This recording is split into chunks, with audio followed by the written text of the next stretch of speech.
ఈరోజు మనతో ఉన్న స్పెషల్ గెస్ట్ ఎవరంటే పావలా శ్యామ్లా గారు. అసలు ఈ పరిస్థితి ఎందుకు వచ్చింది?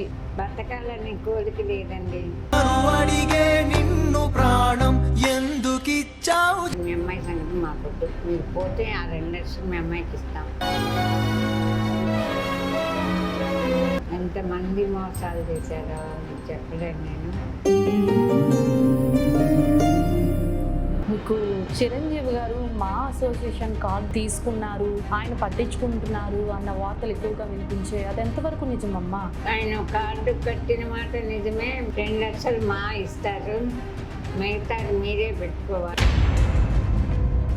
హీరోని కానీ డైరెక్టర్ని కానీ హెల్ప్ చేయమని అడగలేకపోయారా? వాళ్ళకి నేను ఫోన్ చేసి బాగోలా పరిస్థితి ఇలా ఉంది, నా మీద అభిమానం ఎవరికన్నా ఉందంటే లేదు.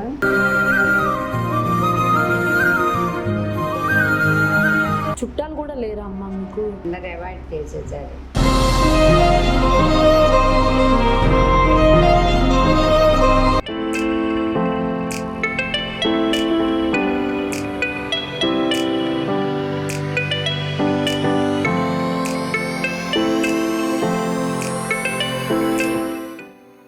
Welcome to Kanuri creations.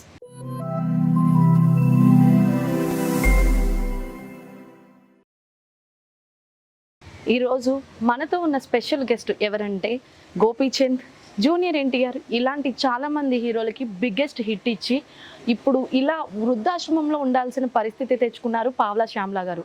అసలు ఈ పరిస్థితి ఎందుకు వచ్చింది? అసలు ఆవిడే తెచ్చుకుందా లేకపోతే పరిస్థితుల ప్రభావం వలన ఆవిడ ఇక్కడికి వచ్చారా అన్నది ఒకసారి మనం చూద్దాం. అమ్మ నమస్కారం. నమస్కారం. ఎలా ఉన్నావు అని అడగడం కూడా మేము తప్పు చేసిన వాళ్ళమే అవుతాము. ఎందుకంటే ఎలా ఉన్నాము అంటే నీ పరిస్థితి ఇలా చూసి ఎలా ఉన్నాము అని కూడా అడగడానికి కూడా మాకు మనసు రావట్లేదు. కానీ అడుగుతున్నాం, ఎలా ఉందమ్మా ఆరోగ్యం? ఆరోగ్యం బాగా. మీరు ఎలా ఉన్నావమ్మా అడగటం తప్పు అంటున్నారు, కానీ ఈ చివరి దశలో మీరు వచ్చి పలకరించి నాకు ధైర్యం చెప్పడానికి వచ్చారా, సాగనంపడానికి వచ్చారో నాకు తెలియదమ్మా. యుద్ధం అలాంటి నా బిడ్డ కోసం అని నేను బతకాలంటున్నా. అమ్మాయికి చాలా కష్టపడుతుంది, చూసారా. ప్రాణం పోతే అమ్మాయిని చూసేవాళ్ళు ఎవరు లేరు. ఆరోగ్యం బాగాలేదు. హార్ట్లో 3 హోల్స్ ఉన్నాయి. అందరూ పోయారని చెప్పి మెసేజ్లు పెట్టారు అప్పట్లో. దేవుడు నాకు అసలు 3 నెలల వరకు నేను బతుకున్నానో చచ్చిపోయానో తెలియదు. ఆ అమ్మాయి అదృష్టం వల్ల దేవుడి దయ వల్ల బతుకున్నాను. అయితే ఇప్పుడు ట్రీట్మెంట్ చేసుకోవటానికి డబ్బులు లేక మొన్ననే అడ్మిట్ అయ్యి వచ్చాను. నేను కాళ్ళు రావట్లేదు సడన్గా. అంతకుముందు బాగానే నడిచాను. కాళ్ళు ఈ హోల్స్ వల్ల కాళ్ళకు కూడా ఎఫెక్ట్ వచ్చింది. కాళ్ళు చచ్చుబడ్డట్టు అయిపోయింది, నడవలేదు. ఎవరి దగ్గరికన్నా వెళ్ళి అయ్యా ఇలా ఉందని చెబుదామంటే ఎట్లా ఉందంటే నాకు ఇవి రోజు రోజుకి ట్రీట్మెంట్ లేక, ధైర్యం లేక ఈ పిల్ల ఏమైపోతుందో అని బెంగ. దీనివల్ల నాకు ఆరోగ్యం రోజు రోజుకి క్షీణించిపోతుంది. ఎప్పుడు ఏమవుతుందో తెలియదు. కాకపోతే కొంచెం ఎవరైనా ఆదుకొని కాస్త అంటే సహాయం చేస్తే, ట్రీట్మెంట్ తీసుకుంటే ఇంకా కొద్ది రోజులు అమ్మాయి కోసం ఉన్న దేవుడు కాపాడుతారని ధైర్యం ఉంది. కాదమ్మా, మీకు చిరంజీవి గారు మా అసోసియేషన్ కార్డు తీసుకున్నారు, ఆయన పట్టించుకుంటున్నారు అన్న వార్తలు ఎక్కువగా వినిపించాయి. అది ఎంతవరకు నిజమమ్మా? ఆయన కార్డు కట్టిన మాట నిజమే. మెంబర్షిప్ చేర్చారు. ఆ తర్వాత 6,000 నెలకు వేస్తున్నారు తప్ప ఇంకే విధంగా అదంతా పెద్ద స్టోరీగా అయిపోయింది. అప్పుడు ఏమైందంటే ఒక వాళ్ళని పంపించారండి నాకు ఇట్లా బాగాలేదని. అంతా రిపీట్ అయిపోతుంది. రికార్డ్ ఎవరు అడిగినా ఇదే చెప్పుకోవాల్సి వస్తుంది. ఏమైందంటే నాకు ఇట్లా హోల్స్ పడ్డాయి ఇదని ఒక ఆవిడని పంపించారు మధ్యవర్తి కదా, వాళ్ళ మెంబర్ ఎవరో సెక్రటరీయో. వాళ్ళు ఏమన్నారంటే హాస్పిటల్లో జాయిన్ చేసి ఆపరేషన్ చేస్తే 6 లక్షలు అవుతుంది. 6 లక్షల్లో 2 లక్షలు మా ఇస్తారు, మిగతాది మీరే పెట్టుకోవాలి. ఎక్కడి నుంచి పెట్టుకుంటారమ్మా? మీ దగ్గర ఏమి లేవు కదా. అది వాళ్ళకి మీ అమ్మాయి సంగతి మాకు అనవసరం. ఒకవేళ మీరు పోయారంటే అప్పుడు అమ్మాయికి ఇస్తాం 2 లక్షలు అని అంది ఆవిడ వచ్చి. నేను ఒక హోమ్లో ఆవిడే చేర్పించింది. ఆ హోమ్ మాట్లాడి నాకు తెలియదంటే అప్పుడు నేను డాక్టర్లు నాకేం చెప్పారంటే, అమ్మ మీకు హోల్స్ ఉన్నాయి, పార్కిన్సన్స్ ఉంది, వణుకులు ఉంది, ఆపరేషన్ చేస్తే మీ ప్రాణానికి ప్రమాదం, వద్దమ్మా అట్లాంటి పని చేయకండి, ఎక్కడికి వెళ్ళి ఆపరేషన్ చేయించుకున్నా అంటే మీరు బతకరని చెప్పేశారు. ఆ మాట నేను నాకు ఆపరేషన్ వద్దండి, మా అమ్మాయి కోసం నేను బతకాలండి, మీ అమ్మాయి సంగతి మాకొద్దు, మీరు పోతే ఆ 2 లక్షలు మీ అమ్మాయికి ఇస్తాం. ఇది మనం చెప్పిన చోట మీరు చేరి ఆపరేషన్ చేయించుకుంటే మేము హెల్ప్ చేస్తాం, లేదంటే మీకు నాకు చెల్లు, ఇంకెప్పుడు నాకు ఫోన్ చేయొద్దు అని చెప్పేసి వెళ్ళిపోయింది ఆవిడ. మరి నా గురించి జరిగింది ఇది దైవ సాక్షిగా. దీనికి మరి మా వాళ్ళకి ఏమని చెప్పిందో నాకైతే నిజం తెలియదు. అక్కడికి వెళ్ళి ఆవిడ ఏ రకంగా కథ వెళ్ళిందో నాకు తెలియదు. ఎవ్వరు ఒక ఫోన్ చేయలేదు. నేను చేసినా తీరా. సురేష్ అన్నాను మా కార్డు ఇవ్వాల. నేను 5-6 సార్లు చేశాను, మొన్న కూడా చేశాను, నిన్న కూడా. మనకెందుకులే ఇంకా ఆత్మాభిమానం ఉంటాం, ఫోన్ చేద్దాం ఏమన్నా హెల్ప్ చేస్తాను. తీయట్లే ఫోన్. నేను అడిగాక అప్పట్లో నేను చచ్చిపోతాననే భయంతో వణికిపోవటమే కానీ ఎవరినన్నా అడుగుదాం డబ్బు సాయం చేయమని నా ఆలోచనే లేదు. కొంచెం ఉంది నా దగ్గర, అప్పుడు ఎవరో సాయం చేసిన డబ్బు, దాంతో ట్రీట్మెంట్ తీసుకున్నా. ఇప్పుడు కొంచెం ప్రాణభయం నుంచి ఇదయ్యి బయటపడ్డా. ఇప్పుడు ఎలా బతకాలా, నాకు ట్రీట్మెంట్ ఇదో ఉన్నాయి, చూపిస్తా మీకు. మిమ్మల్ని అడ్మిట్ అయినవి బిల్లులు అన్నీ చూపిస్తాం మీకు. అది కాదమ్మా, మరి మీరు చాలా మంది హీరోలకి హిట్లు ఇచ్చారు. ఇప్పుడు మీరు మిమ్మల్ని పెట్టుకుంటే ఆ సినిమా హిట్ అవుతుందని ఒక సెంటిమెంట్ కూడా నడిచింది కొన్ని రోజులు. అవునండి, అందరు అనేవాళ్ళు శ్యామల గారిని పెట్టుకుంటే అందరూ. నేను చేసిన సినిమాలన్నీ ఒక్క డైలాగ్ చెప్పినా హిట్ అయినాయి. మా ఫస్ట్ మనసంతానం పే చేసా, అది హిట్. మురారి చేసాం, అది హిట్. ఠాకూర్ చేసాం, అది నా వల్ల కాదు, ఊరికే నేనున్న సినిమాలు. ఇందిరా సినిమా అది హిట్. ఖడ్గం ఒకటి కాదు, నాకు ఇప్పుడు గుర్తు రావట్లేదు. అదే నువ్వు వస్తానంటే వద్దంటావా, వర్షం. ఎంఎస్ రాజు గారు కంటిన్యూటీకి ఇచ్చారు, అన్ని సినిమాలు సూపర్ హిట్. మనసంతానం హిట్, వర్షం హిట్. ఇంకోటి ఏంటి, గోలిమార్, ఆంధ్ర వాళ్ళ పేలకపోయినా నాకు బాగా పేరేసింది. నాకు గుర్తుండవు, నాకు అన్ని హిట్టే సినిమాలు. మరి ఇంతమందికి హిట్స్ ఇచ్చారు కదా, మరి వాళ్ళల్లో ఎవరో ఒక హీరోని కానీ డైరెక్టర్ని కానీ హెల్ప్ చేయమని అడగలేకపోయారా? ఎక్కడికి వెళ్ళారు కానీ నేనే మంచం మీద పడి స్పృహ లేకుండా, ప్రాణం ఉందా, కళ్ళు తెరిచాక అమ్మ బతికే ఉన్నానా, అమ్మ మా అమ్మాయి ఎవరు చూస్తారో అని మళ్ళీ ఆడటం పడిపోవటం.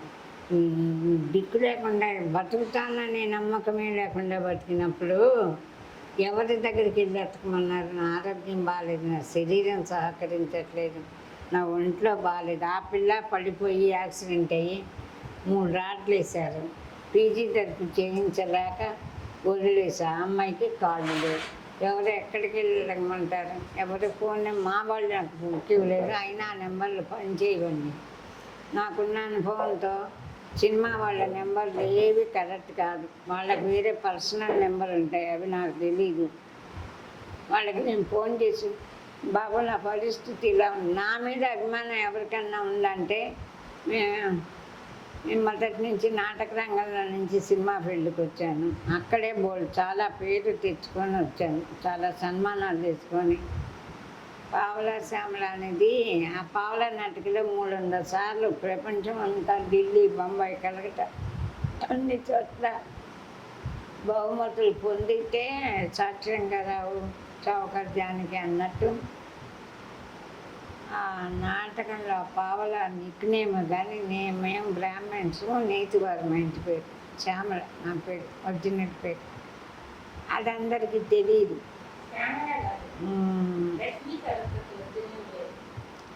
సరే, ఏదో అలా గడిచిపోయింది. ఎవరిని వెళ్ళమంటారు నన్ను? మీరు చెప్పండి సలహా. ఇప్పుడు ఎవరిని జరిగితే నేను పోయానని మెసేజ్లు పెట్టితే నేనెవరిని వెళ్ళమంటారు చెప్పండి? మా వాళ్ళకి ఫోన్ చేస్తే వాళ్ళు తీయలేదు, మాట్లాడలేదు, ఏ విధమైన హెల్ప్ చేయలేదు. నేను కూడా వదిలేసి ఊరుకున్నాను. ఏదో జరిగిపోయింది కదా అని ఇప్పటిదాకా ట్రీట్మెంట్ తీసుకుని కొంచెం ప్రాణభయం తగ్గింది కానీ సీరియస్ అయిపోతుంది నాకు. మీకు పెన్షన్ వస్తుందా అమ్మ?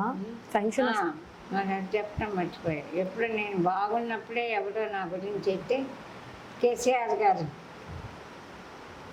10,000 పెన్షన్ ఇస్తున్నారు నాకు. ఆ 10,000, 50,000, 16,000 నాకు నెలకి 10,000 మందులకి అవుతుంది.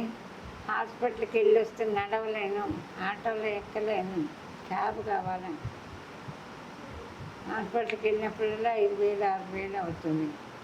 వెళ్ళటం మానేస్తే సీరియస్ అయిపోయి అడ్మిట్ అవ్వమంటారు. ఇక్కడ మీరు ఇప్పుడు డబ్బులు కట్టుంటున్నారా, ఫ్రీగా ఉంటున్నారా? ఫ్రీగా ఏం లేమమ్మా, 30,000 తక్కువ. కొంచెం మంచిగా శుభ్రంగా ఉండేవైతే 40,000. అంత కట్టుకోలేక 30,000కి ఇక్కడ చేసాం. అయితే పని వాళ్ళు మనం సపరేట్గా పెట్టుకుంటే కానీ చెయ్యరట. వాళ్ళు ఊరికే రూమ్ చూసేసి టిఫిన్ అక్కడ పెట్టేసి వెళ్ళిపోతారు, మనమే మేనేజ్ చేయాలి. నేను ఏదో 4,000, 5,000 ఎక్స్ట్రా అయితే చేయమని అడిగాను. కొద్ది రోజులు చేశారు, ఇప్పుడు చెయ్యట్లే. వాళ్ళకి నాకు గొడవ అయింది మొన్న.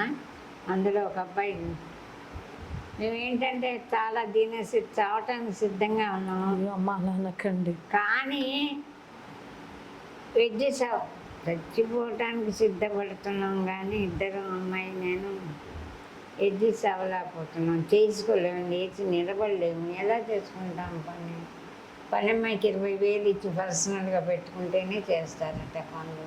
ఆ బట్టలు తీసుకెళ్ళి రోగిచ్చి మరి వాళ్ళు సబ్బు వాళ్ళ బట్టలతో కలిపి పడేశారు. 5 రోజులకు ఒకసారి వదులుతారు. బయటికి వెళ్ళాలంటే ఇక్కడి నుంచి వీలు కుర్చీలో కూర్చోబెట్టి తోసుకెళ్ళి కారు ఎక్కించారా, మనంతా అరగంట కూర్చున్నా ఎక్కించరా వాళ్ళకు.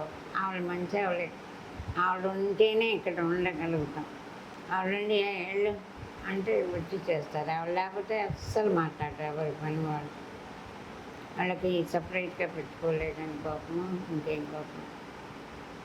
ఇక్కడ ఉండలేమని అర్థమైపోయి వేరే ఎత్తుకున్నాం. ఎక్కడ ఎత్తుకుని దరిదాపులంతా 40,000, 50,000. అమ్మ మరి డబ్బులు ఎలా వస్తున్నాయి మీకు? మా అసోసియేషన్ ఇచ్చిన 6,000తో కాకుండా 10,000 పెన్షన్, 16,000.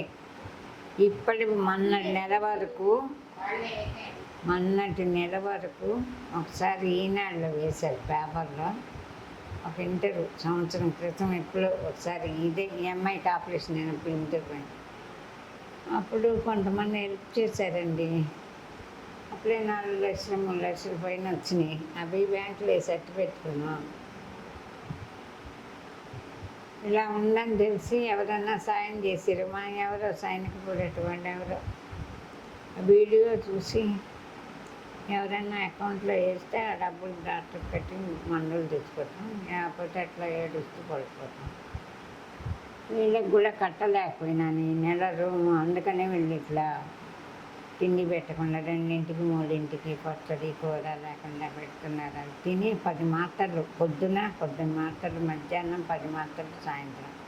హార్ట్కి 4 మాత్రలు, కిడ్నీలకు 2 మాత్రలు, పార్కిన్సన్స్కి 2 మాత్రలు. ఇన్ని వేసుకుంటున్నాను. ఇంత అన్నం ఉండాలంటే కుదరదు కదా. అందుకని వేరే ఇంకెక్కడైనా హోమ్కి వెళ్ళిపోదామని ఎత్తుక్కుంటున్నాం. అమ్మ మీకు పిల్లలు ఇవిడొక్కరితేనా, ఇంకా ఉన్నారా? ఈ అమ్మాయి ఒక్కతండి, ఇంకెవరు లేరు. ఈ అమ్మాయి పుట్టినప్పుడే వాళ్ళ నాన్నగారు యాక్సిడెంట్లో పోయారు. ఈ అమ్మాయి ఒక్కతే. దురదృష్టం ఏంటంటే ఈ అమ్మాయి అయినా అనారోగ్యంతో చిన్నప్పటి నుంచి టీబీ వచ్చి పడిపోయి తలకు దెబ్బ తగిలి ఈ అమ్మాయిని కూడా సినిమాలోకి తీసుకెళ్ళి సినిమా ఆఫర్స్ వచ్చినా అన్నీ ఒప్పుకునేదాన్ని కాదు. పాపను ఎత్తుకుని వెళ్ళలేక అవుట్డోర్ వస్తే ఏదో ఇవాళ ఈ నెలకు ఉంటే చాలా అనుకున్నాను. నేనేం సంపాదిస్తాను, అందగత్తిని కాదు, ఆస్తిమతురాలని కాదు.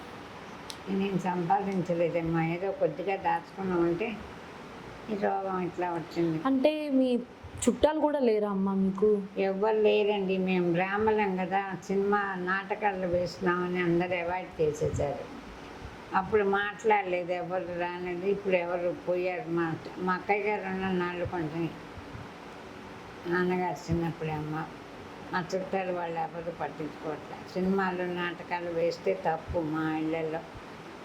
అలాంటి కుటుంబంలో నుంచి పాతకాలం. ఇప్పుడు వాళ్ళు బ్రాహ్మణులైనా అన్నీ చదువుకుంటున్నారు, ఉద్యోగాలు చేస్తున్నారు. కానీ మేము మా నాన్నగారు వ్యవసాయదారులు, అమరావతి అగ్రహారీకులు అని పేరు. అందుచేత నన్ను అందరూ అవాయిడ్ చేశారు. ఎవరు లేనట్టే. ఇప్పుడు భగవంతుని నమ్ముకొని దేవి పూజ చేసుకుని ఇప్పుడు భగవంతుడు కూడా లేదు. భగవంతుడు మొన్న కోరమండలి ఎక్స్ప్రెస్ అయింది, యాక్సిడెంట్ అయింది కదా, ఆ మూడు బండ్లో ఇరుకొని చచ్చిపోయాడు దేవుడు. అందుకే నన్ను కాపాడలేదని అనుకుంటున్నాను. దేవుడు లేడండి, చచ్చిపోయాడు. అంటే మా అమ్మాయి కడుగు మాల పాలండి. దైవ ధ్యానం వెళ్తే షూటింగ్కి వెళ్తాం, లేకపోతే దైవ ధ్యానం చేసుకుంటాం తప్ప ఇంకోటి తెలియదు. డబ్బులు ఎట్ట సంపాదిద్దాం, డబ్బులు ఎట్ట మిగులుద్దాం, ఈ పిల్లకి ఎట్ట పెళ్లి చేద్దాం, ఈ ఆలోచన ఏమీ లేకుండా దైవ ప్రార్థన చేసుకుంటూ బతుకాం. మరి ఆ దైవం నా జీవితం ఒక్కసారి ఇలా బోర్లా వేసేసాడంటే ఏం చెప్తాను. అందుకని దైవం చచ్చిపోయాడు, దైవం లేదు, లేబర్ లేదు. ప్రపంచం అంతా భయంకరమైన మోసగాళ్ళు. మా క్యాబ్లో వేసుకొని ఇంకొక హోమ్ చూడటానికి వెళ్తే బట్టలన్నీ కాజేశారు. బీరువా అమ్మేసి, ఫ్రిడ్జ్ అమ్మేసి టబ్బులో పెట్టుకొని, క్యాబ్లో పెట్టుకొని ఇల్లు చూసుకోవటానికి వెళ్తే టబ్బు కాజేశారు.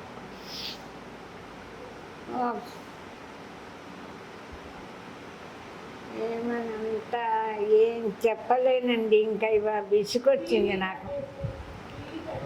మాకు టీవీ ఉండే ఒక హోమ్లో అంటే మా కాళ్ళు లేవు, మా వెనకాల ఎవరు లేరు. అది లోకుగా తీసుకొని మా అమ్మాయి నేను కాళ్ళు లేని వాళ్ళం.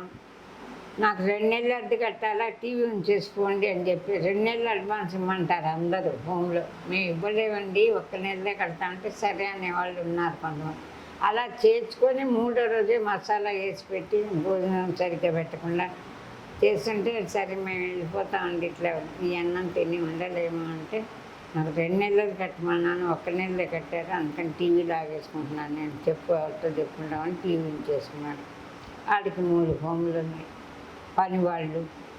నేను గట్టిగా ఆర్గ్యుమెంట్ చేసి ఎందుకయ్యా నేను ఇస్తానని ఒప్పుకోలేదు కదా అని అడుగుదామంటే అప్పుడేం చెప్పలే. అడుగుదామంటే నేను గట్టిగా మాట్లాడాలంటే పడిపోతున్నా, పెయిన్ వస్తుంది హార్ట్లో. ఒకవేళ నాకు స్ట్రోక్ వచ్చి నేను చచ్చిపోయాను అనుకోండి, ఆ అమ్మాయి ఏమవుతుంది. అందుకని నేను ఎవరు ఎంత దుర్మార్గంగా ప్రవర్తించినా నేను ఎవరితో ఆర్గ్యుమెంట్ చేయట్లేదండి. మీరు నమ్మండి నమ్మకు. నా ప్రాణం పోతుందేమో ఈ పిల్లకి ఉన్నన్నాళ్ళన్నా తోడు ఉందామనే ఆశతోటి బతకాలని కోరిక లేదండి. చచ్చిపోవటం తెలియక బతుకుతున్నా. చచ్చిపోవడం తెలుసు నాకు, 4 రోజులు మందులు మానేస్తే పోతా. అది కాదు, పిల్లేమవ్వాలి, ఆ పిల్లేమవ్వాలి. నేను ఉంటేనే దానికి ఆకలితో మాడి చచ్చిపోతుంది, తెలుసున్నారు. నేను లేకపోతే ఆ పిల్ల ఏమవుతుంది. అది కూడా చూడు, దానికి కాళ్ళు లేవా ఆడపిల్ల. అది ఒక్కటి ఆలోచించి దేవుడా కొన్నాళ్ళు అది చచ్చిపోతే బాగుండు, దేవుడా చంపాయి, నాకంటే ముందు చంపాడు. ఇంకా ఇక్కడికి వచ్చాక పూర్తిగా బ్రతుకు మీద రాసిపోయింది. ఎట్టి పోతున్నాం మేము. ఆర్టిస్ట్గా మహారాణి నేను, మీకు తెలీదు, అవన్నీ చెప్పలేను, పెద్ద సీరియల్ మ్యాటర్. నేను షూటింగ్కి వెళ్తే ఏం చేస్తానంటే అక్కడ కూడా నాన్ వెజ్ మసాలాలు అవి ఉంటాయి. మాకు పడక కంది పచ్చడి, వంకాయ పచ్చడి అన్నీ 4 గంటలకు లేచి అన్నీ చేసి బాక్స్లో పెట్టుకుని వెళ్ళేదాన్ని షూటింగ్. అది పక్కన డైరెక్టర్లు వాళ్ళు పక్కన కూర్చుని నన్ను పెద్ద ఆర్టిస్ట్గానే చూసేస్తామండి అందరూ. వాళ్ళు కొంచెం టేస్ట్ చేస్తామా, కంది పచ్చడి చాలా బాగుంటుంది, ఎక్కువ ఇంకేం లేదు ఏమైనా తీసుకురండి అని వాళ్ళందరూ అదే అభిమానం. 6 గంటలకు కారు పంపిస్తే నేనేం చేసుకొస్తానండి అంటే, అరే అమ్మ సీన్ 8 గంటలకు వచ్చేలా పెట్టు, అమ్మ కందిపచ్చడి చేసి తీసుకొస్తారు అని అట్ట డైరెక్టర్లు ప్రొడ్యూసర్లు అందరూ కావలిగా బాగున్నారు, గౌరవించారు. కాకపోతే డబ్బులు మాత్రం బతకటానికి కానీ బాగుపడటానికి ఇవ్వలే. అవన్నీ నేను పట్టించుకోలేదు, బతుకుతున్నా అంతే చాలనుకున్నా. ఆర్టిస్టులు చాలా అల్ప సంతోషాలు ఎవరైనా. మహేష్ బాబు గారు నైనా మీతో పాటు 3 సినిమాలు చేశాను. ఏంటో టీవీ సెల్లులో చూస్తున్నాం, లక్షలు కోట్లు చందాలు. కానీ పవన్ కళ్యాణ్ గారు మాత్రం అప్పుడు చాలా సుస్వాగతంగా చేసి ఆయనతో ఫస్ట్ టైం. ఆయన గబ్బర్ సింగ్ షూటింగ్ అప్పుడు క్యారెక్టర్ ఏదైనా ఇప్పించండి అని అడుగుదామని వెళ్ళా. జ్వరం బాగాలేదు, వెళ్తే ఎవరు వెళ్ళని వాళ్ళ హీరో గారు కోపడతారండి, మీరు వెళ్ళొద్దని అంటే ఆయన బయటకు వచ్చాక మాట్లాడండి. అప్పటిదాకా నిల్చొని బయటకు వచ్చేసి ఇక ఆయన జీబు ఎక్కి వెళ్ళిపోతున్నారు. సరే నేను కొంచెం ఎదురుగా వెళ్ళదు ధైర్యం చేసి, సరే ఎంతసేపు ఉన్నాం ఇప్పుడు వచ్చి ఈయన వెళ్ళిపోతున్నారు అని. ఆయన ఎందుకు సడన్గా తల తిప్పి నా కళ్ళు చూసి దెబ్బకన్నారే ఆపరా జీప్ ఆపని ఒక్క గంటి నా దగ్గర పరిగెత్తుకొని వచ్చి, అమ్మాయి ఏంటి అంటే ఇంట్లో బాగాలేదండి, నాకు ఏదన్నా చిన్న క్యారెట్ ఇప్పించండి, క్యారెట్ సంగతి తర్వాత చూద్దాం అని. ఎవరే సీన్ ఎక్కడున్నారు, అమ్మ పేర లక్ష్మీపేట బ్యాంకులో ఇప్పుడు ముందు 20,000 ఇచ్చి కారు ఇచ్చి పంపించు అని చెప్పేసి, పర్లేదమ్మా మీరేం భయపడి అమ్మాయి ఏడుస్తుంది ఓదార్చి దగ్గరికి తీసుకొని పొద్దున్న కల్లా డబ్బులు వస్తాయి మరి ట్రీట్మెంట్ చేయించుకున్న తర్వాత క్యారెట్లు చూద్దాం అంటే. ఆయనకి అప్పట్లో చాలా ప్రాబ్లంలో ఉన్నారని విన్న అందరూ అన్నారు, మీకు లక్ష్మీపేట ఇచ్చారంటే గ్రేట్ అండి. ఆయన కొంచెం ఏదో వాళ్ళ పర్సనల్ కొంచెం ప్రాబ్లంలో ఉన్నారని అంటే ఆయన లక్ష్మీపేట ఇచ్చారని కాదు, నేను కెమెరా ముందు అందరికీ చెప్పేది. ఆయన పెద్ద హీరో అయ్యి డబ్బులో పుట్టి పెరిగిన వాళ్ళు సుస్వాసనలో చిన్న క్యారెక్టర్ ఆయనతో వేసి అది గుర్తుపెట్టుకొని జీబులోంచి గంటి నా దగ్గరకు వచ్చి రిసీవ్ చేసుకున్న విధానం మాత్రం చాలా ₹1,00,00,000 కంటే విలువైనదిగా భావిస్తాయి. ఇప్పటికి కూడా ఆయనకి ఎవరు చెప్పట్లే, పావల స్వామిగా ఇట్లా ఆర్ట్ ప్లాబ్లో ఉండి దిక్కు లేకుండా ఆత్మహత్య చేసుకోవాలని పరిస్థితిలో ఉన్నారు, ధైర్యం లేక పిల్లని చంపలేక బతుకుతున్నారు అని విషయం ఎవరన్నా తెలిస్తే ఆయన ఊరుకోరు. ఎన్నో కోట్లు ఖర్చు పెట్టి రాజకీయాల్లో గెలవాలని ట్రై చేస్తున్నారు. అప్పుడు గబ్బర్ సింగ్ సూపర్ హిట్ అయింది నాకు హెల్ప్ చేశాక. ఇప్పుడు కూడా ఆయన నాకు హెల్ప్ చేయాలా అని అనుకుంటున్నాను నేను, కానీ చెప్పేవాళ్ళు ఎవరు లేరు. ఆయన దాకా నా కష్టాన్ని వెళ్తే ఊరుకోదు ఆయన అని అనుకుంటున్నాను నేను. మాకు కూడా అదృష్టం ఉండాలి కదమ్మా. నాకు విసుకొచ్చిందమ్మా, నాకు ఈ జీవితం కెమెరాలో కనపడి ఏమండి రక్షించండి నేను చచ్చిపోతున్నాను కాపాడండి అని అందరినీ ప్రాధాయపడి 5,000 10,000తో బతికి ఈ హోములు అస్సలు ఉండలేను నేను. ఇంకా నా వల్ల కాదు. ఒక రూమ్ తీసుకొని పని అమ్మాయిని పెట్టుకొని ఈ అమ్మాయిని బతకలేదు, నా వల్ల కాదు. నా ప్రాణం తీర్చి చచ్చిపోయింది, ఆ అమ్మాయికి ఇంకా చచ్చిపోలేదు. ఈ అమ్మాయిని చంపే దారి తెలియట్లే, మందు కొనుక్కొచ్చుకోవాలన్న కాళ్ళు లేవే, ఎలాగ చచ్చిపోవాలో తెలియట్లేదమ్మా. చచ్చిపోవటం చేతగాక బతుకుతున్నానమ్మా, నేనేమి ఇంటర్వ్యూ ఇవ్వనమ్మా. ఇలా కాదమ్మా, మరి ఇప్పుడు ముందు వచ్చిన డబ్బులన్నీ అయిపోయాయి అంటున్నారు. దాంతోనే ఇప్పుడు కాలక్షేపం చేసి మరి ఇప్పుడు మీకు బతకడానికి ఏది ఆధారం లేదు కదా. ఏమీ లేదమ్మా, చావటం తప్ప ఎందుకు చచ్చిపోతానంటున్నాను మరి. అందుకే నేను వెళ్ళి తిరిగి నాకు సాయం చేయండి అని అడిగే పరిస్థితి నాకు లేదు, కాళ్ళు లేవు. ఇంకో వారం రోజులు పోతే ఎంతమంది మోసాలు చేశారో మీకు చెప్పలేను నేను. అమ్మ మీకు ఇంటర్వ్యూ చేసి మీ పేరు పెట్టి ప్రసాద్ అత్త ఒక జర్నలిస్ట్ మీకు విని ఉన్నారు, అది ఏవిఎం తరఫున వచ్చానంటే అప్పుడు అందరు సాయం చేశారు కదా, చేస్తారని 5,000 ఇచ్చేసి ఇంటర్వ్యూ చేసి పెద్దగా ఏడ్ చేశాను నేను, అన్నీ చెప్పి ఇంతకంటే వివరాలు. మరి ఎమోషన్ రావాలి కదా, ఇప్పుడు రావట్లేదు. ఇప్పుడు విరక్తి వచ్చేసింది, ఇంకా బతకూడదు. లాస్ట్ కొసలో వచ్చారు మీరు, ఇంకా బతకలే, ఇక్కడ ఉండలేవండి. ఇక్కడి నుంచి ఇల్లు మారిపోవాలి. వీళ్ళు చూడాలి మమ్మల్ని, అర్జెంటుగా ఇల్లు మారిపోవాలా. వీళ్ళకి డబ్బులు ఇవ్వండి పోనీ, ఇప్పుడు అక్కడ అడ్వాన్స్ ఇవ్వాలా. ఈ డబ్బు ఎలా వస్తుంది నాకు? అతను వచ్చి 5,000 ఇచ్చి ప్రసాద్ అని ఇంటర్వ్యూ చేసి యూట్యూబ్లో పెట్టాట. ప్రతి వాళ్ళు 2-3 ఇంటర్వ్యూలు చేసి ఎక్కడో చోట పేపర్లో ఇచ్చినా, యూట్యూబ్లో ఇచ్చినా, సెల్లో ఇచ్చినా వాళ్ళ అకౌంట్ నెంబరు వాళ్ళ ఫోన్ నెంబర్ ఇస్తున్నారు. నా ఫోన్ నెంబరు నా అకౌంట్ నెంబర్ ఒకటి. ఎవరన్నా సాయం చేస్తే వాళ్ళకి వెళ్ళిపోతున్నాయి డబ్బులు. అది నాకు ఎవరన్నా ఫోన్ చేసి అమ్మ మీ పేరు మీద పంపించాం ఇలాగా 5,000 10,000 అని చెప్పి ఏమంటే ఫోన్ తీసి మానేసాడు. అతను వచ్చి మనం ఇంటర్వ్యూ చేసి 5,000 చేతిలో పెట్టి గంట సేపు ఇంటర్వ్యూ చేసి ఫోన్ చేస్తే తీయట్లేదు. ప్రసాద్ అతను పేరు. మరి భగవంతుడు అలాంటి వాళ్ళని ఎలా కాపాడుతాడో నాకు తెలియదు. చచ్చిపోయారు దేవుడు, అందుకే అనుకుంటున్నాను నేను. ఏం చెప్పమంటారు? ఇప్పుడు ఎట్లా వస్తుంది డబ్బు? నేను బతకాలంటే ఎవరు సహాయం చేస్తారు? నేను ఎవరి దగ్గరికి వెళ్ళాడని చెప్పండి. నాకు ఎవరి ఫోన్ నెంబర్ లేదు, కాళ్ళు లేవు, ఆ అమ్మాయికి కాళ్ళు లేవు, క్యాబ్ బుక్ చేసుకొని నేను మా యశ్బాబు ఇంటి దాకా వెళ్తే రాను వెయ్యి పోను వెయ్యి అడుగుతారు. సార్ లేదు మహేష్ బాబు అంటే మహేష్ బాబు గారు, చరణ్ గారు ఉన్నారు, చిరంజీవి గారిని ఇంకా అడగలేండి, అడగను. ఎవరి దగ్గరికి వెళ్తే డబ్బులు క్యాబ్కి 1000-2000 అవుతాయి, కానీ వాళ్ళు దొరకరు. లేదు సార్ షూటింగ్కి వెళ్ళారంటారు. అప్పుడు నేనేం చేయను? ఎవరు నా గురించి అభిమానం తీసుకొని చెప్తారు. ఇప్పుడు మీరు దయతో వచ్చారు, ఇంటర్వ్యూ చేస్తామమ్మా అని. నా గురించి ఎవరికైనా తెలుస్తారా? తెలియకుండానే ఇలా అనాథగా చచ్చిపోతానా అనుకున్నాను. ఇలా అనకండి అమ్మా, ఖచ్చితంగా మీకైతే ఏదో ఒక సాయం జరుగుతుంది. ఏదో మీరు ఇప్పుడు సాయం చేస్తారా? 5,000 10,000 ట్రీట్మెంట్కి మెడిసిన్స్ 10,000 అవుతున్నాయి. ఒక 4 రోజులు మెడిసిన్స్ మానేస్తే పెయిన్ వస్తుంది, మళ్ళీ హాస్పిటల్కి వెళ్తే 5,000 అవుతుంది. నిన్న మీరు మీకు ఆరోగ్యశ్రీ అది లేదా అమ్మా? ఆరోగ్యశ్రీ ఉందనుకున్నాం కాసేపు. అది గవర్నమెంట్ కార్డు ఇస్తారు కదా, వెళ్ళి గాంధీ హాస్పిటల్లో లైన్లో నిలబడి క్యూ ప్రకారం వెళ్ళాలి. అంత శక్తి ఎక్కడ ఉందమ్మా? ఇక్కడ corona hospital, corona Srikar hospital, private హాస్పిటల్కి వెళ్తేనే గంటలు నిలబడలేక పాపం ఒక ఆయన అభిమానంగా పెద్ద ఆర్టిస్ట్ అని గబగబా వచ్చి తీసుకుంటారు. ఆయన ఉంటేనే ట్రీట్మెంట్, లేకపోతే లేదు ఇక్కడ. ఇలా ఉంటే ప్రైవేట్ గవర్నమెంట్ హాస్పిటల్ వచ్చి ట్రీట్మెంట్ చేయించుకునే శక్తి ఉందా నాకు చెప్పండి? నా ఒంట్లో ఏమీ శక్తి లేదు, చచ్చిపోవటానికి కూడా నాకు శక్తి లేదు. నా బిడ్డ ఎట్లా బతుకుతుంది అని భయం పడుతున్నానమ్మా.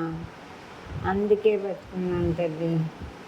మీరు నన్ను పలకరించారు, ఇంటర్వ్యూ చేస్తానికి వచ్చారు.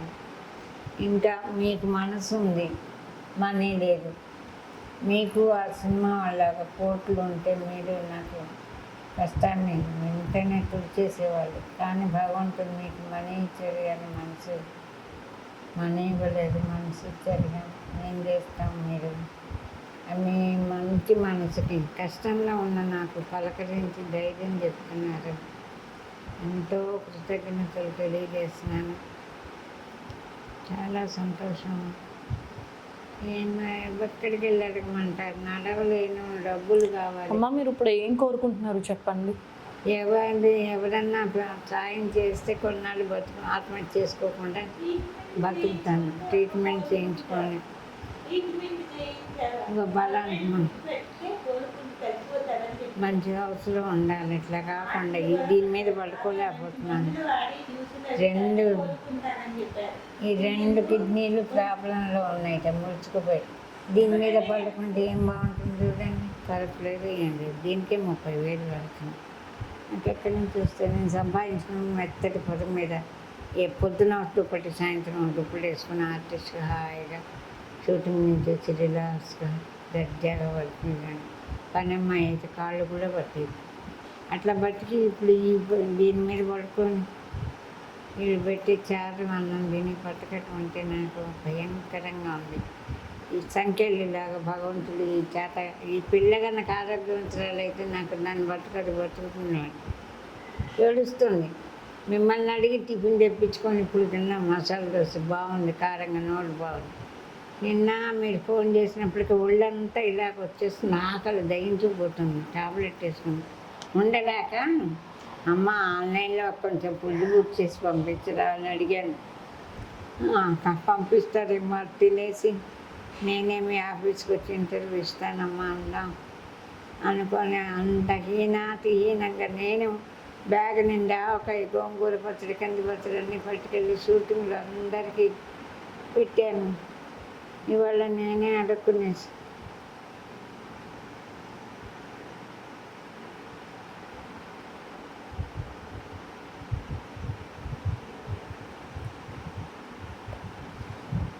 నన్ను ఎవరు కాపాడుతారు? నా ప్రాణం పిచ్చి నా కోసం కాదు, మా అమ్మాయి కోసమే నేను ఇవన్నీ చెప్తే లోపు మన కొంచెం అక్కడ కుర్చేసి కూర్చొని సిగ్గు లేకుండా కెమెరాలో ఏడ్చారు. అడుక్కుని బతుకుని అందరిని సాయం చేయమని అడుక్కొని ఎడతాలు చేస్తున్నారు కొంతమంది. ఆవిడకి ఇంకా అలాంటి వాళ్ళకి నేనేం చెప్తానండి. అవును, అడుక్కుని తింటాం, ప్రాణత్యాగం చేయలేక చచ్చిపోతే తెలంగాణ శకుంతల ఎంతో మహానటిగా పేరు తెచ్చుకొని డిమాండ్ చేసి లక్షలు సంపాదించుకొని ఇల్లు బాకులు అన్నీ తెచ్చుకుని వాళ్ళకి చేర్చి పెట్టిపోయింది. ఇప్పుడు ఆవిడ ఎవరని తలుస్తున్నారా? చచ్చిపోతే మనల్ని ఎవరు తలరు. బతుకుండి సాధించాలి. బతుకుండి సాధించడానికి మనకు ఒక్క కాళ్ళు పోకుండా చేసి ఉంటే నేను కొన్నాళ్ళు మొన్న ఆయన దామోదర్ గారట, రెంటాల దామోదర్ గారట ఒక సినిమా తీసినామా, మీరు నడవలేకపోతే కుర్చీలో కూర్చోండి, నాయనమ్మ క్యారెక్టర్ ఉంది, హీరో నాయనమ్మ, మీ చేయిస్తాను నేను క్యారెక్టర్, మీరు బాధపడకండి, నేను వచ్చి ఇంటర్వ్యూ చేస్తాను, మీకు నేను భరోసా వచ్చాను, నేను హెల్ప్ చేస్తానమ్మా అని ధైర్యం చెప్తారు. ఎవరికైనా తెలిస్తే కెమెరాలు చెప్పలేకపోతున్నా, చెబితే మళ్ళీ తలెత్తుకొని తిరగలేము కదా. అయ్యో అని జాలి పడేక మీరు కళ్ళ నీళ్ళు పెట్టుకుంటున్నారు, మీకు ఎంతో మంచి మనసు ఉండబట్టి కళ్ళని నవ్వుతూ చూస్తారు. కానీ మీలాగా ఫీల్ అయ్యే వాళ్ళు ఎవరు లేరమ్మా, లేరు. నాకు కనపడలేదు, ఎవరు కనపడలేదు. మీకు మీ మంచి మనసుకు నమస్కారం అమ్మా. మీకు కదమ్మా, మీ మంచి మనసుకి భగవంతుడు మీకు మంచి భవిష్యత్తు ఇవ్వాలా, మీ మంచి మనసు అలాగే ఉండాలా. జీవితం నేను ఇలా అవుతుందని అస్సలు ఊహించలేదు ఇప్పుడు నాకేమైనా నాకు బాధ లేదు. ఆ అమ్మాయి ఏమవుతుందనే బెంగ తప్ప. అందుకు కొద్ది రోజు దేవుడు అమ్మాయిని తీసుకుపోతే బాగుంది. తీసుకుపోతే ఎట్ట చంపాలని, ఎట్ట బతకాలో తెలియదు, ఎట్ట చంపాలో తెలియదు, ఏం చేయాలో తెలియదు. అదమ్మకి వచ్చిన ఏ మహానుభావు ఎవరు కాపాడతారు? ఎవ్వరు కాపాడు. నాకైతే నమ్మకం లేదు. నేను అర్జెంటుగా ఇక్కడి నుంచి వెళ్ళిపోతానమ్మా. ఎక్కడికి పోతాము? మా అమ్మాయి నేను ఏమైపోతాము? ఏం మాట్లాడాలో తెలియదు. తప్పులేమన్నా ఉంటే క్షమించండి.